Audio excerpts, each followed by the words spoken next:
Hello everyone, my name is Shelby and this is the series where I reveal what is inside these mystery pottery molds I found on Gumtree. Hello everyone, and this is part 45. This mold has never been opened. It has the original band and it has lots of holes. Every single time I do a mold with lots of holes, everyone gets so excited because they want to see what all the little parts are. So this one's really exciting because it hasn't been opened as well. So still the original band, just showing off what it looks like. There's lots of creepy crawlies inside, and below on one side it says using a lathe tool, poke holes where it's indicated. So I'm really curious. I start by blowing out all the holes to get rid of the creepy crawlies because I want a surprise too, but stuff was blowing everywhere and I was laughing my head off because I was going, what the heck is inside this mold and what has made itself at home in here?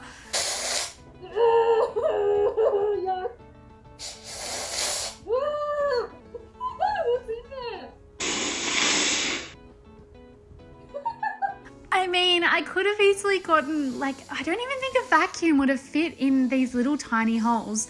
So I could have easily opened it, but I did want to keep it a mystery because I kind of like the idea of opening it up and having no idea what it is.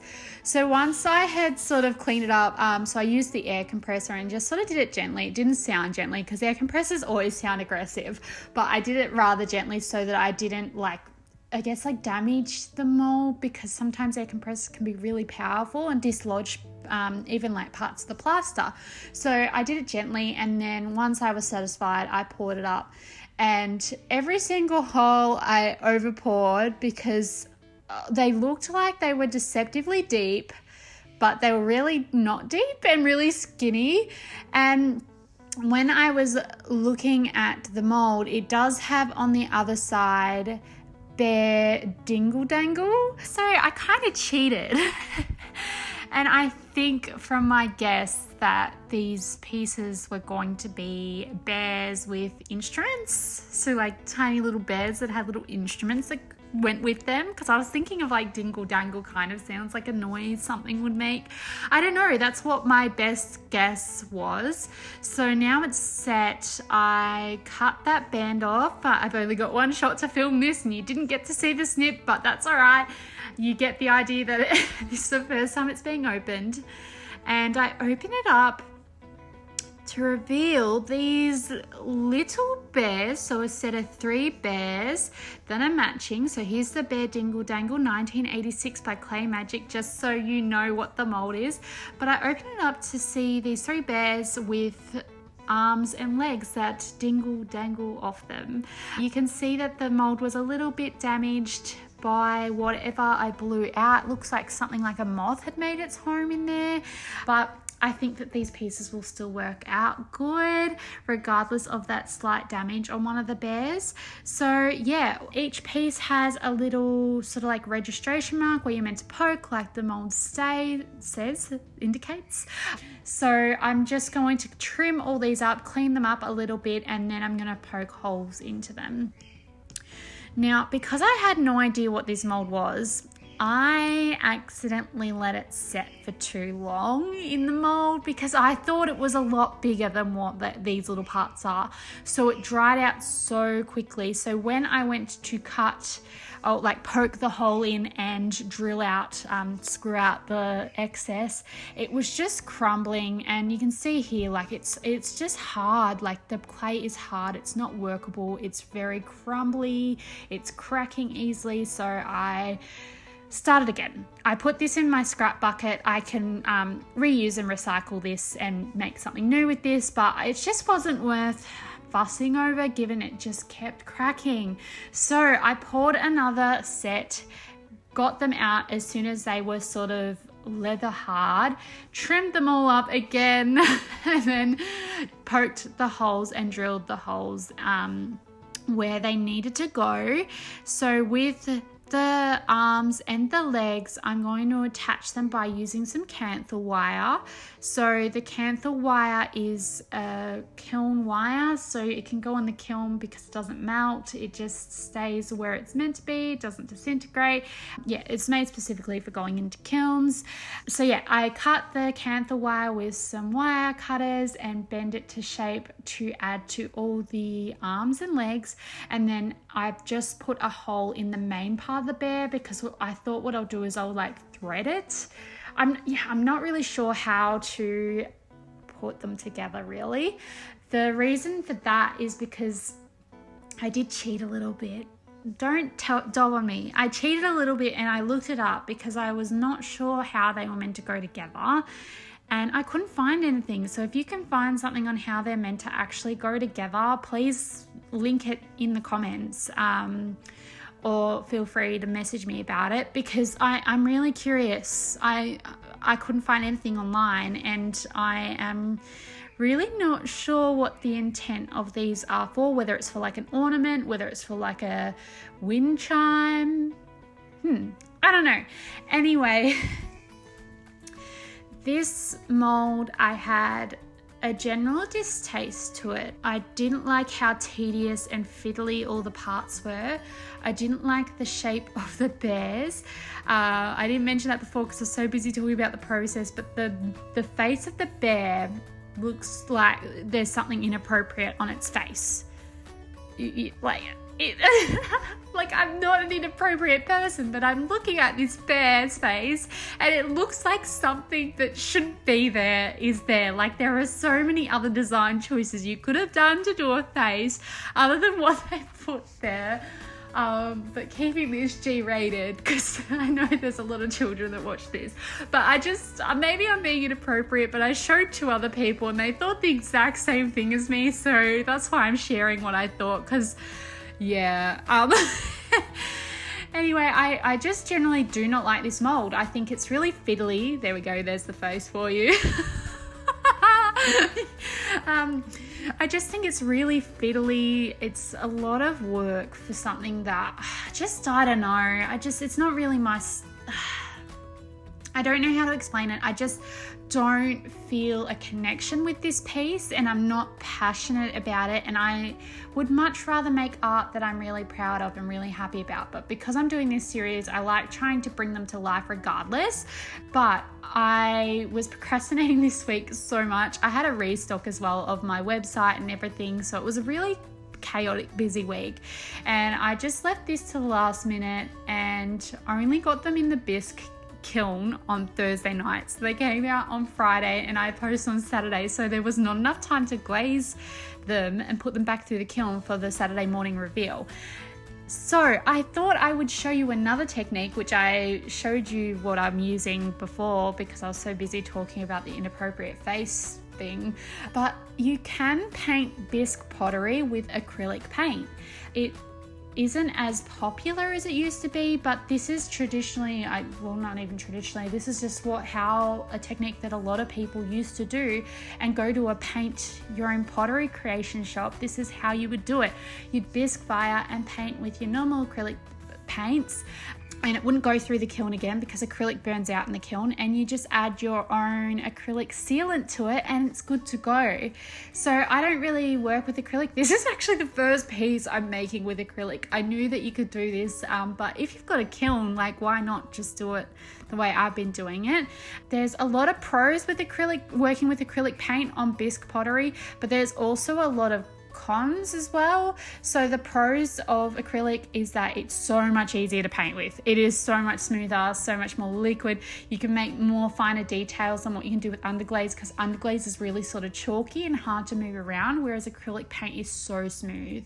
You've got a lot more colors and you can mix a lot more colors, and the colors are true to what they look like. You can get better matte finishes over the gloss finishes. You can get sealants that are specifically matte that work really nicely. The con of acrylic is that it's not a permanent color, like it's not a permanent finish. So it can last years and years and years if you've got a good sealant. but it can wear and tear over time, unlike a ceramic piece that has gone through the kiln for the full cycle with underglaze or glaze that is baked on forever, and that won't deteriorate or chip or come off like an acrylic paint will. The other thing about the acrylic that's a con is that it's not waterproof unless you get sort of like a waterproof sealant or an epoxy sealant. That means you can put it outside, but with an actual underglaze glaze, they are waterproof, watertight, bacteria, food safe if you're using food safe glazes. So you can use those for dishware, mugs, plates, all of that, as well as stuff that goes outside, so like gnomes, garden pots, anything like that, whereas the acrylic can deteriorate and it's not food safe, so that's another con. So if you're doing something that's completely ornamental, it's not going to be used for food, it's not going to sit outside, or if it is going to sit outside, you've got a nice water weatherproof sealant, then acrylic is awesome. It is really great, and I rarely use it because I just like the fact that the longevity of underglaze and glaze means the detail in my artwork's going to last forever, whereas acrylic can just deteriorate over time regardless of the sealant that you put on it, because something's only watertight for so long. But otherwise, the detail that you can get with acrylic is so much crispier. Like, I just find that the line work looks so much nicer. It's a lot easier to get a clean, opaque finish, a really nice coverage. It's not very patchy. The colors come out exactly how they look. Whatever mixes you make of the acrylic, they come out how they look on the palette. So it's really nice, predictable medium, and it's a really great thing to do with kids as well, because you can get water-based acrylics that wash out of clothes and things like that. So it's a really great way that you could do pottery at home. Yeah, I think it's been really a redeeming factor of this week's reveal is that I really dislike it so much, but being able to play with a different medium other than the underglaze and glaze is really, really nice and such a refreshing change up.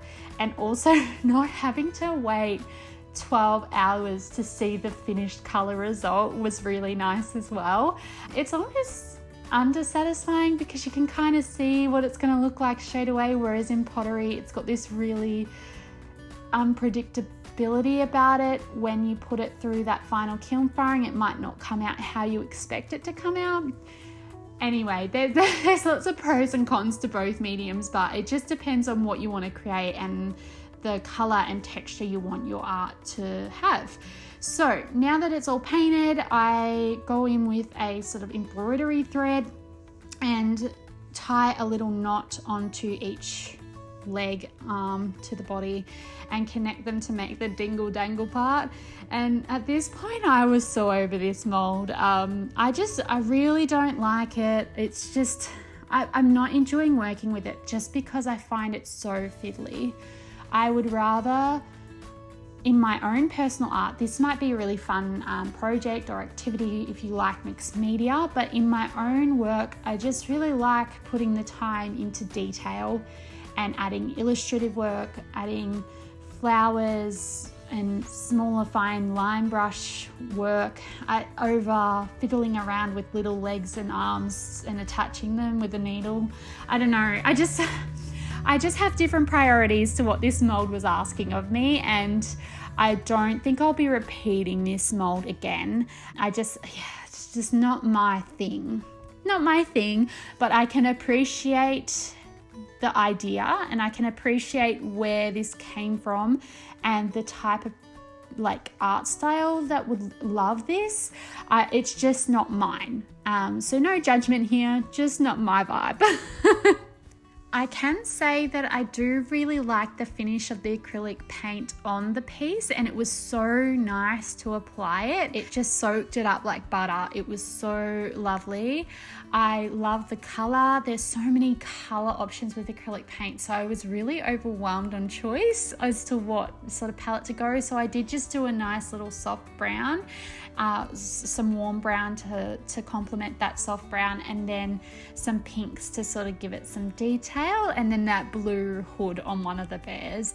I think that, yeah, the colouring itself was really nice, but yeah, I'm just not a fan of this mould. It's just too fiddly for me.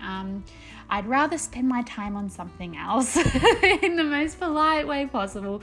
But here they are in action, their dingly dangly goodness. What do you think of this week's reveal? I would love to hear your thoughts, and if you know or have seen this mould done before, because I could not find anything, and I'd love to see how someone else has interpreted it, because I just did the best with what the mould said to do. So let me know in the comments. Anywho, thanks for watching this week's reveal, and as I was holding it I realised that the legs were sitting backwards on one, so we're just going to ignore that. We did the best we could this week, okay? That's all we can ask for. Make sure to like, subscribe, follow, do your thing, and here is your sneak peek for next week.